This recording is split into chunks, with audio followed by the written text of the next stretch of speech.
മലയാളികൾക്ക് ഏറെ പ്രിയപ്പെട്ട താരങ്ങളിൽ ഒരാളാണ് ഉർവശി. ഏറെ നാളുകൾക്ക് ശേഷം ഉർവശി കേന്ദ്ര കഥാപാത്രത്തെ അവതരിപ്പിക്കുന്ന സിനിമ ഇപ്പോൾ തിയേറ്ററുകളിൽ നിറഞ്ഞ സദസ്സിൽ പ്രദർശിപ്പിച്ചു കൊണ്ടിരിക്കുകയാണ്. ഉള്ളൊഴുക്ക് എന്നാണ് ഈ സിനിമയുടെ പേര്.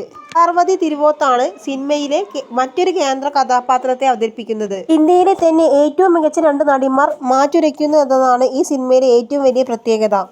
അതേസമയം ഈ സിനിമയുടെ പ്രമോഷൻ പരിപാടിക്ക് വേണ്ടി ഉർവശി ബിഗ് ബോസ് വീട്ടിലേക്ക് എത്തിയിരുന്നു. ബിഗ് ബോസ് മത്സരം ആയി ഒരു സംവാദം തന്നെ ഉർവശി നടത്തിയിരുന്നു. ഇപ്പോൾ അവിടെ നിന്നും ഉണ്ടായ ഒരു ദുരനുഭവം വെളിപ്പെടുത്തുകയാണ് താരം.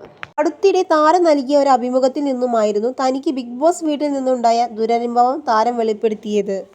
ബിഗ് ബോസ് ഹൗസിലേക്ക് ഞാൻ കയറിയപ്പോൾ ഇരുട്ടിലൂടെയാണ് അവർ ഒരുപാട് നേരം എന്നെ നടത്തിയത്. ചുറ്റും ഡാർക്ക് ആയതിനാൽ എന്റെ ബോഡി പെട്ടെന്ന് അൺബാലൻസ് ആയി പോകും. അവർ എന്റെ കണ്ണു കെട്ടാൻ വന്നപ്പോൾ ഞാൻ അതിന് സമ്മതിച്ചില്ല.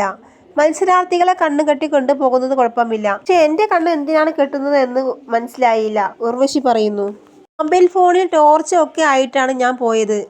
ഇവൻ ജനലായത് കൊണ്ട് അവർക്ക് കാണാൻ സാധിക്കും, ഉർവശി കൂട്ടിച്ചേർക്കുന്നു. അതേസമയം ജൂൺ 21-ാം തീയതിയാണ് ചിത്രം തിയേറ്ററുകളിൽ എത്തിയത്. വളരെ മികച്ച അഭിപ്രായമാണ് ചിത്രം വാരിക്കൂട്ടിക്കൊണ്ടിരിക്കുന്നത്. അതേസമയം നിരവധി സംസ്ഥാന സർക്കാർ അവാർഡുകൾ ഈ സിനിമ വാരിക്കൂട്ടും എന്ന് ഇതിനോടകം ഉറപ്പായി എന്നാണ് സിനിമാ പ്രേമികൾ എല്ലാവരും സമൂഹ മാധ്യമങ്ങളിലെ സിനിമ ഗ്രൂപ്പിൽ അവകാശപ്പെടുന്നത്.